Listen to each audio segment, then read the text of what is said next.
औज़ुबिल्लाहिमिनश्शैतानिर्रजीम बिस्मिल्लाहिर्रहमानिर्रहीम। अस्सलामु अलैकुम। उम्मीद करता हूँ मेरे तमाम दोस्त अहबाब खैर व आफियत से होंगे। आयत करीम की ताकत किस्मत बदलती देखी है, खाली झोली उभरती देखी है। आज मैं आपके लिए अपने ही हमजात को हाजिर करने का अमल लेकर आया हूँ। एक ही रात का अमल है, ना इस अमल में कोई डर और ना ही कोई खौफ है और ना ही इस अमल में कोई नुकसान है। आयत करीम इस तरह से पढ़ लो, हमजाद हाजिरी देगा। अमल कर लो, साल में एक ही बार मौका मिलता है। अभी तक अगर आपने हमारे बुखारी अमलियात 143 को सब्सक्राइब नहीं किया तो जल्दी से कर लें और घंटी के निशान पर जोर दें ताकि हमारी आने वाली हर नई वीडियो का नोटिफिकेशन आपको मिलता रहे और आपके इल्म में इजाफा होता रहे। एक रात का ये अमल है, हमजाद का अमल है। ये एक रात का अमल करके आप दुनियावी अपना हर मसला हल करवा सकते हैं। जैसा कि आपको कोई कफील का मसला है, लेन देन का मसला है, कर्ज की अदायगी है, पसंद की शादी का मसला है, जायज नाजायज मोहब्बत का मसला है, कारोबार का मसला है, दुश्मन को जलील करना है, लॉटरी प्राइज बॉन्ड सट्टा मटका कसिनो थाईलैंड के नंबर मालूम करने हैं। आप दुनियावी हर तरह का मसला आपने हमजाद से हल करवा सकते हैं। जिस रोज आपने अमल करना है उस रोज आपने बड़ा गोश्त नहीं खाना, कच्चा दूध नहीं पीना। जो लोग शादीशुदा हैं वो हकूक ज़ौजियत से, सेक्स वगैरह से परहेज करेंगे। अमल को मुकम्मल राजदारी के साथ करना है, ये इसमें परहेज है। इस रोज आपने जो कुछ भी खाना है इसमें से थोड़ा सा हिस्सा साइड पर कर लेना है। इस अमल में जो सदका है वो नोट फरमा लें। आपने काले बकरे की सिरी लेनी है।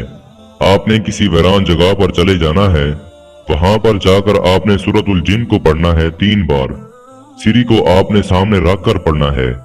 फिर जब आप मुकम्मल 3 बार पढ़ लेते हैं सूरतुल जिन को, तो आपने सिरी जो बकरे की है वो आपने वहीं पर छोड़कर वापस चले आना है।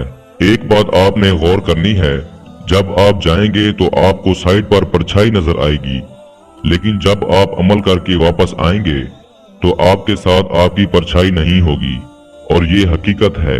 और आपने घबराना भी बिल्कुल नहीं है। सिरी रख कर आप आ जाएंगे, आपका सदका भी हो जाएगा और आपकी ज़कात भी हो जाएगी। अब बारी आ जाती है आपने हमजाद को बुलाना किस वक्त है और अमल कब करना है। आपने इस अमल को रात को 12 बजे करना है जब आप हमजाद को बुलाना चाहते हैं। लेकिन इस बात का ख्याल रखा जाए कि आपके साथ कोई दूसरा शख्स ना हो, मुकम्मल राजदारी हो, तन्हाई हो, लोग ना हो, आबादी से हट के हो। आपको स्क्रीन पर आयत करीम नजर आ रही होगी। आपने इस आयत को 211 बार पढ़ना है। आपने एक नई छुरी लेनी है और उस छुरी से आपने एक दायरा लगाना है। अव्वल आखिर 11 बार दुरूद इब्राहिम पढ़कर, 7 बार आयतुल कुर्सी और एक बार आपने चारों कुल पढ़कर आपने अपने गिर्द एक दायरा लगा लेना है।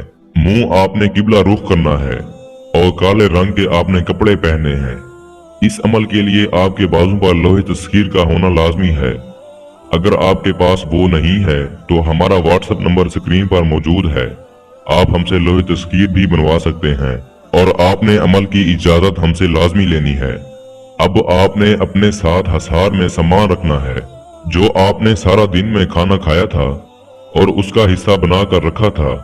यहाँ तक कि अगर आपने पानी भी पिया हो तो आपने उसका हिस्सा भी रखना है। जब आयत करीम की तादाद 100 हो जाएगी तो आपका हमजाद आपके सामने आ जाएगा और ये परी की शक्ल में होगा। ये आपको रोकेगा, आप हमजाद का नहीं परी का अमल कर रहे हो। ये बहुत चालाक होता है, इंसान को अमल करने वाले को कंफ्यूज कर देता है। आपने इसकी बातों में नहीं आना, आपने आयत करीम पढ़ते रहना है। ये आपके सामने बार बार मुख्तलिफ शक्ल के साथ हाजिर होता रहेगा, कभी इंसान की, कभी जानवर की, कभी परिंदों की। आपने अमल को नहीं रोकना, घबराना बिल्कुल नहीं है और आपने उसकी बातों में भी नहीं आना। जब तादाद आपकी पूरी हो जाएगी फिर आपके सामने आ जाएगा आपकी ही शक्ल में। अगर कोई मर्द कर रहा है तो उसकी शक्ल में आएगा, अगर कोई औरत कर रही है तो उसकी शक्ल में आएगा। हाजिरी के बाद आपको सलाम करेगा और कहेगा, लो मैं हाजिर हो गया हूँ, अब बताओ आपका क्या काम करूं। अमल खत्म होने के बाद ये असल शक्ल में यानी कि अमल करने वाले की शक्ल में आता है और यही इसकी असल शक्ल होती है। इससे पहले आपने धोखे में नहीं आना। जब ये आपके सामने हाजिर हो जाए तो आपने इससे 3 बार कलमा मोहम्मद की कसम देनी है। आपने इससे वादा लेना है, हाजिरी का तरीका मालूम करना है, दोबारा हाजिरी की निशानी लेनी है। फिर आपने जो काम भी इससे कहना है वो करने पर मजबूर होगा। दुनिया में हर तरह का, जैसा कि मैंने आपको बताया है, जायज है या नाजायज है, आप हर तरह का काम इससे ले सकते हैं। मैं उम्मीद करता हूँ मैंने सारा तरीकाकार आपको अच्छे से समझा दिया है। फिर भी किसी भाई या बहन को समझ ना लगी हो तो हमारा व्हाट्सएप नंबर स्क्रीन पर मौजूद है। आप हमसे राब्ता करके इस अमल की बेहतर जानकारी भी ले सकते हैं। या वो दोस्त अहबाब जो आउट ऑफ कंट्रीज में रहते हैं, किसी भी वजह से अमल नहीं कर सकते, तो आप अपने हमजाद की हाजिरी का अमल हमसे करवा कर भी अपने हमजाद को हाजिर कर सकते हैं। इसके साथ ही मुझे इजाजत दीजिए। दुआओं में याद रखिएगा। अल्लाह हाफिज।